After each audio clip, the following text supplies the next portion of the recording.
नमस्कार दोस्तों, welcome to सब इंश्योर।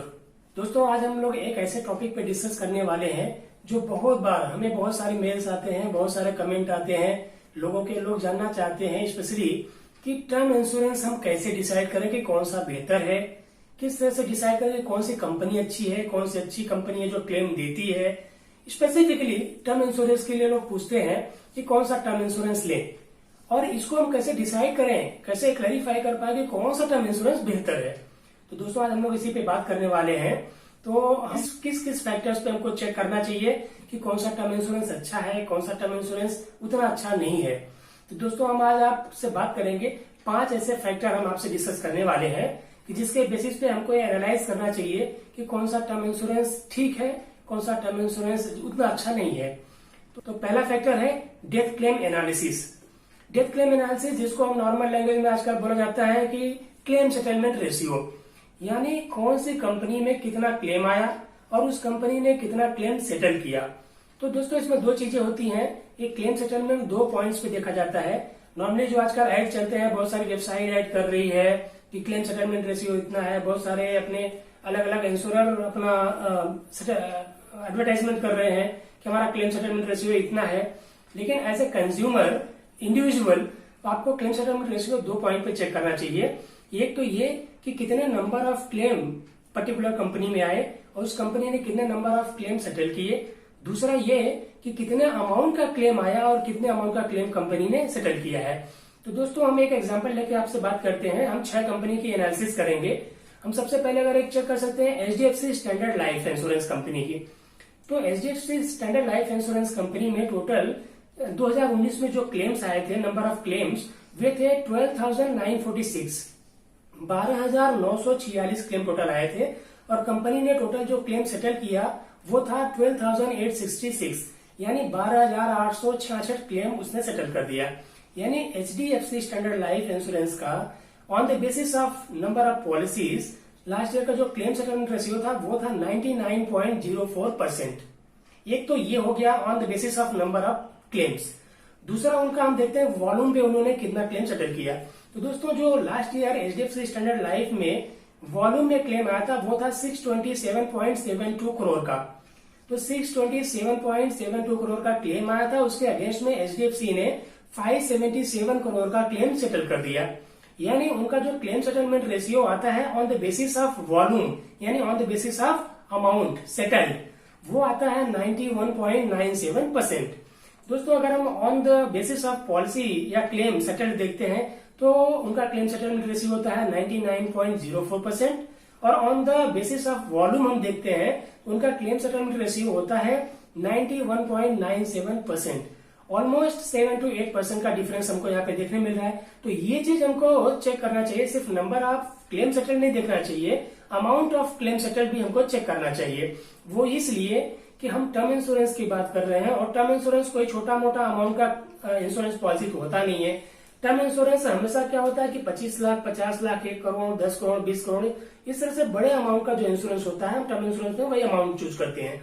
तो जो कंपनी बड़े बड़े अमाउंट के क्लेम सेटल कर रही है वो हमको चूज करना चाहिए। तो हम दूसरे 3-4 और कंपनी चेक कर लेते हैं। दूसरी हम कंपनी अगर देखते हैं तो आईसीआईसीआई प्रूडेंशियल लाइफ इंश्योरेंस। अब हमने आपको एक बता दिया कि क्लेम सेटलमेंट जो रेशियो होता है वो नंबर ऑफ पॉलिसीज के बेस पे और वॉल्यूम के बेस पे कैसे चेक करते हैं। तो हम आपको पूरा डेटा नहीं बताने वाले हैं, अब हम सिर्फ आपको क्लेम सेटलमेंट रेशियो उनका बताते हैं। आईसीआईसीआई प्रूडेंशियल का अगर हम देखते हैं तो on the basis of number of claims 98.58% उनका क्लेम सेटलमेंट रेशियो है। और on the basis of volume अगर हम देखते हैं तो 92.47% उनका क्लेम सेटलमेंट रेशियो है। टाटा एआईए लाइफ इंश्योरेंस हम देखते हैं तो उनका on the basis of number of claim 99.07% होता है और on the basis of volume 96.12% उनका क्लेम सेटलमेंट रेशियो है। कोटक महिंद्रा ओम लाइफ इंश्योरेंस का हम चेक करते हैं तो लास्ट ईयर का उनका जो on the basis of claim numbers 97.4% claim settlement ratio था और on the basis of volume उनका क्लेम सेटलमेंट रेशियो था 92.15%। एसबीआई लाइफ का अगर हम देखते हैं लास्ट ईयर तो 95.03% उनका क्लेम सेटलमेंट रेशियो था on the basis of claims numbers और 90.21% on the basis of total volume claim settled. अब हम लोग देखते हैं दोस्तों कि इंडिया की सबसे बड़ी लाइफ इंश्योरेंस कंपनी यानी LIC ऑफ इंडिया के बारे में। LIC ऑफ इंडिया का जो टोटल क्लेम सेटलमेंट रेशियो था on the basis of number of claims वो था 97.79% और on the basis of volume उनका क्लेम सेटलमेंट रेशियो था 95.32%। यानी यहाँ पे बहुत ज्यादा गैप नहीं है उनके नंबर ऑफ क्लेम्स में और अमाउंट ऑफ क्लेम सेटल्ड में।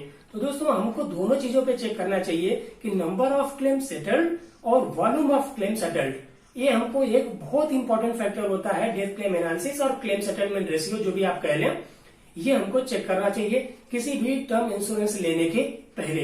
एक तो ये फैक्टर हो गया यानी क्लेम सेटलमेंट रेशियो। हम जो दूसरे फैक्टर की बात कर रहे हैं वो होता है सॉल्वेंसी रेशियो। सॉल्वेंसी रेशियो का मतलब अगर हम लेमैन लैंग्वेज में बोले तो ये होता है कि किसी भी कंपनी का क्लेम सेटलमेंट या क्लेम चुकाने की सामर्थ्य, उसकी शक्ति, उसकी कैपेसिटी, यानी किसी भी कंपनी की इतनी कैपेसिटी है क्या कि वो क्लेम अच्छे से सेटल कर सके। तो ये भी हम आपको बता रहे हैं कि क्लेम सेटलमेंट रेशियो अगर 1.5% से अबव होता है सॉल्वेंसी रेशियो, क्लेम सेटलमेंट के बाद हम बात कर रहे हैं सॉल्वेंसी रेशियो की। सॉल्वेंसी रेशियो अगर किसी भी कंपनी का 1.5 एंड अबव होता है तो ऐसा माना जाता है कि कंपनी की स्टैंडिंग बहुत अच्छी है, फाइनेंशियल स्टैंडिंग जो है कंपनी की दैट्स वेरी नाइस। तो हम उस पर रिलायबिलिटी हमारी बढ़ जाती है। तो हम 5-6 कंपनी की बात की है उसी 6 कंपनी का हम सॉल्वेंसी रेशियो देख लेते हैं एज ऑन मार्च 31, 2019। तो दोस्तों हम सबसे पहले देखते हैं HDFC स्टैंडर्ड लाइफ की। HDFC स्टैंडर्ड लाइफ का जो सॉल्वेंसी रेशियो है लास्ट ईयर का वो है 1.88।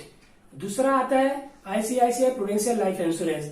ICICI प्रूडेंशियल का जो सॉल्वेंसी रेशियो होता है लास्ट ईयर मार्च तक का वो था 2.15।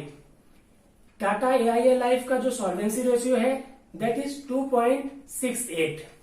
कोटक महिंद्रा ओम लाइफ का सॉल्वेंसी रेशियो अगर हम देखते हैं तो it is 3.02। SBI life insurance का अगर हम देखते हैं सॉल्वेंसी रेशियो तो ये होता है 2.13। और उसके बाद LIC ऑफ इंडिया का सॉल्वेंसी रेशियो एज ऑन 31 मार्च 2019 होता है 1.6। यानी सॉल्वेंसी रेशियो ये जो हम 5-6 कंपनी लेके एनालिसिस कर रहे हैं ये इनमें सबका बेहतर ही है। 1.5 एंड अबव जो होता है वो स्टैंडर्ड माना जाता है कि अच्छी स्टैंडिंग है, इस कंपनी की फाइनेंशियल स्टेबिलिटी अच्छी है। तो दोस्तों ये दूसरा तरीका हो गया फैक्टर जो हमें एज ए इंडिविजुअल चेक करना चाहिए कोई भी टर्म इंश्योरेंस लेने के पहले, वो होता है number of individual agents of the company.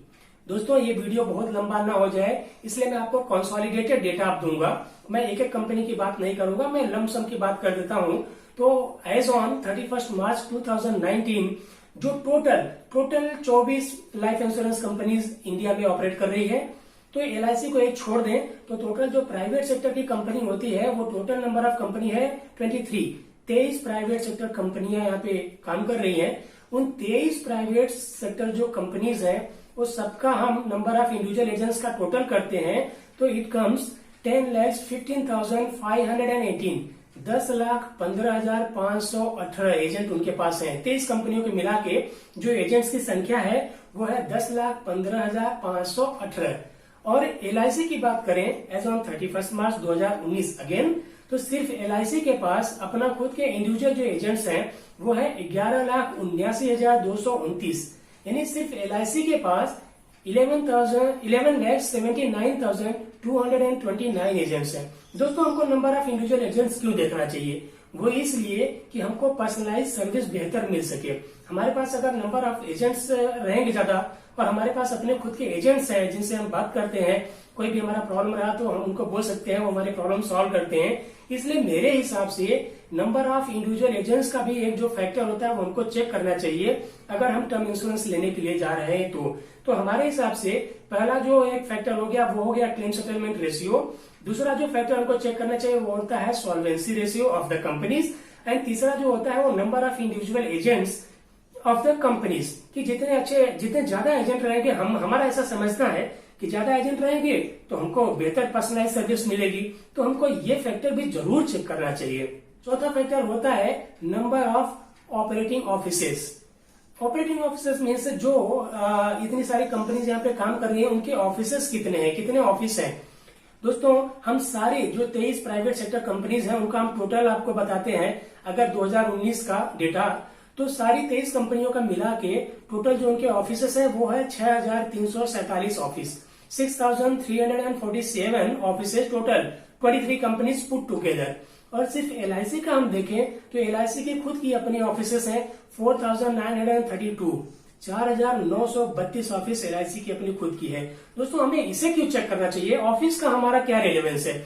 हमको बिल्कुल ये चीज समझना चाहिए कि आज हम मेट्रो सिटीज में हो सकते हैं, आज हम अर्बन में, रूरल में, सेमी अर्बन कहीं पे भी हो सकते हैं, लेकिन ये जरूरी नहीं है कि हमने अगर टर्म इंश्योरेंस लिया है, इनकेस खुदा न खास्ता कुछ गड़बड़ होता है तो उस समय हमारा जो नॉमिनी है वो कहाँ सेटल होगा और किस तरह से वो क्लेम के लिए अप्लाई करेगा, किस तरह से डॉक्यूमेंटेशन या जो भी प्रोसेस आगे के हैं वो कैसे करेगा। तो नंबर ऑफ ऑफिसर्स होना भी बहुत जरूरी है कि हमारे आसपास में कोई ऑफिस रहेगी तो हमको बिल्कुल हेल्प मिलेगा, चाहे हमारा कोई सर्विसिंग का काम हो गया उसके लिए, या इनकेस कोई क्लेम आता है पॉलिसी होल्डर का तो उसके लिए जो भी प्रोसेस होते हैं उस प्रोसेस को कंप्लीट करने के लिए अगर ऑफिस हमारे आसपास में रहेगा तो बिल्कुल हमारे लिए बेनिफिशियल होता है। इसलिए हमारे हिसाब से number of individual agents of the companies और नंबर ऑफ ऑफिसर्स भी बिल्कुल जरूर चेक करना चाहिए, ये मेरा मानना है। अब दोस्तों बात आती है प्राइसिंग की, कॉस्टिंग की, यानी प्रीमियम की। जो हम सबसे इंपॉर्टेंट चीज आजकल जो मार्केटिंग हो रही है, 600 रुपए में 1 करोड़ का इंश्योरेंस, 150 रुपए डेली में इंश्योरेंस, बहुत सारी वेबसाइट, बहुत सारे एड्स, टीवी एड्स ऐसे सब आते रहते हैं, तो हम लोग भी देखते हैं और हम थोड़ा सोचते हैं कि भाई इतने सस्ते में भी मिलता है, महंगे में मिलता है। दोस्तों ये कोई बात नहीं, ये चारों पांचों फैक्टर आप देख लीजिए किसी भी कंपनी का। उसके बाद प्राइसिंग इज इंडिविजुअल चॉइस, आपके ऊपर डिपेंड करता है कि आप क्या डिसाइड करते हैं। हाँ, एक बात तो जरूर ये सोचना होगा कि अगर हम मर्सिडीज लिखने का शौक रख रहे हैं, अगर हमको मर्सिडीज में चलना है तो हमको पेमेंट भी मर्सिडीज का करना ही पड़ेगा। सेकेंड थिंग ये है कि आप इन सारे डेटा को आप एनालाइज कीजिए, किसी भी कंपनी का, जिस भी कंपनी, हमने 5-6 कंपनी का आपको एग्जांपल दिया है, आप बहुत सारी और कंपनी का जाके IRDA की साइट पे एनालाइज कर सकते हैं, एनालिसिस कर सकते हैं। उसके बाद आप जो भी उनके डिफाइंड रेट्स हैं वो भी आपको मिलेंगे, वो भी आप चेक कर सकते हैं। तो प्राइसिंग तो एक अलग चीज होती है और प्राइसिंग में दूसरा फैक्टर आता है कि ऑनलाइन ले या ऑफलाइन। दोस्तों एज एन इंडिविजुअल मैं आपको ये सजेस्ट करूंगा कि अगर आपका नॉमिनी या आपके घर के मेंबर, जो भी आपके घर के सदस्य हैं, अगर वो थोड़ा सा हाईटेक है, थोड़ा सा अगर डॉक्यूमेंटेशन वो कर सकते हैं, आपको लगता है इनकेस अगर किसी पॉलिसी होल्डर का कोई क्लेम आ जाता है और पॉलिसी होल्डर को लगता है कि नहीं भाई हमारे घर के जो नॉमिनी हैं या हमारे जो फैमिली मेंबर्स हैं वो सारे क्लेम के जो डॉक्यूमेंटेशन है, प्रोसेसिंग है, वो कर सकते हैं, तो डेफिनेटली आपको ऑनलाइन लेना चाहिए, उसमें कोई प्रॉब्लम नहीं है। ऑनलाइन पॉलिसी सेम रहती है, ऐसा नहीं है कि बहुत सारे डिफरेंस आ जाएंगे, थोड़ा थोड़ा कुछ डिफरेंस हो सकता है। और अगर आपके घर के लोग सारी प्रोसेसिंग कर सकने में सक्षम है तो बिल्कुल आपको ऑनलाइन भी लेना चाहिए। ऐसा नहीं मैं कहता कि आपको ऑफलाइन ही लेना चाहिए, लेकिन अगर आपको ऐसा लगता है कि आपका नॉमिनी या एज ए इंडिविजुअल का नॉमिनी या उनके फैमिली मेंबर्स अगर वो डॉक्यूमेंटेशन या इतने एजुकेटेड नहीं है या फिर ऐसी जगह से नहीं को सारे प्रोसेस कर सके, या ऑफिसेस आपके घर से बहुत दूर दूर तक है इंश्योरेंस जहां से आपने लिया है, तो वो सारी चीजें आपको ध्यान में रखना चाहिए। और वो सारी चीजें ध्यान में रख के फिर आपको उस हिसाब से डिसाइड करना चाहिए कि हमारा फैमिली इंश्योरेंस एडवाइजर होना चाहिए या फिर आप ऑनलाइन ले लें। बहुत सारी चीजें होती हैं, ये 15 साल 20 साल का कॉन्ट्रैक्ट होता है और आजकल तो 100 ईयर्स तक की टर्म इंश्योरेंस पॉलिसीज आ गई हैं, 80 ईयर्स की टर्म इंश्योरेंस पॉलिसी आ गई है, तो 30 साल 40 साल का कॉन्ट्रैक्ट होता है। अगर आप इसे हैंडल करने में सक्षम हैं, आपके फैमिली मेंबर्स अगर हैंडल कर सकने में सक्षम हैं, तो बिल्कुल आप ऑनलाइन ले सकते हैं, अदरवाइज ऑफलाइन इज प्रिफरेबल। उससे क्या हो जाएगा कि जैसे आपका फैमिली डॉक्टर होता है, आपका फैमिली एडवोकेट होता है, मेरा ऐसा मानना है कि आपका फैमिली इंश्योरेंस एडवाइजर होना बहुत जरूरी है, जो आपके सारे इंश्योरेंस पोर्टफोलियो का ध्यान रख पाएगा और बराबर से एनालिसिस करते हुए आपको टाइम टू टाइम अपडेट करता रहेगा कि अब आपको उसमें आगे क्या करना है। और दोस्तों अब मैं आपको इम्पोर्टेंट बात ये बताने वाला हूं कि जो भी हमने आपको डेटा दिया, अभी अभी हमने सारे जो आपको क्लेम सेटलमेंट रेशियो बताया, सॉल्वेंसी रेशियो बताया, हमने टोटल जो नंबर ऑफ ऑफिसर्स बताया, नंबर ऑफ एजेंट्स बताया, ये हमारा अपना कोई डेटा नहीं है। ये सारा कुछ आप जाके खुद IRDA के वेबसाइट पे चेक कर सकते हैं। 19 की जो IRDA की एनुअल रिपोर्ट है वहां पे सारे डेटा स्टोर्ड है, वहां से आप भी इसे चेक कर सकते हैं। ये मेरी सिर्फ एक एडवाइस है और आई डोंट मीन कि आपको मैं इम्पोज करूंगा आपको यही चेक करना चाहिए वही। ये 4-5 फैक्टर है जो मेरा पर्सनल एडवाइस है कि प्रिफरेबल है, आप अगर करना चाहें तो कर सकते हैं। और दोस्तों अब मैं सबसे इम्पोर्टेंट बात ये कहना चाहूंगा कि ऐसे हम नए नए वीडियो अलग अलग टॉपिक्स पे बनाते रहेंगे। हमारा जो वीडियो हम जब भी अपलोड करेंगे तो आपको नोटिफिकेशन मिले, उसके लिए प्लीज हमारे चैनल को सब्सक्राइब करें। अगर आपने सब्सक्राइब किया है तो हमारे चैनल को लाइक करें, हमारे वीडियो को लाइक करें, शेयर करें अपने दोस्तों में, मित्रों में, रिलेटिव्स में, ताकि उन तक भी इस जो अच्छे इस तरह की जो चीजें हैं उन तक पहुंचे।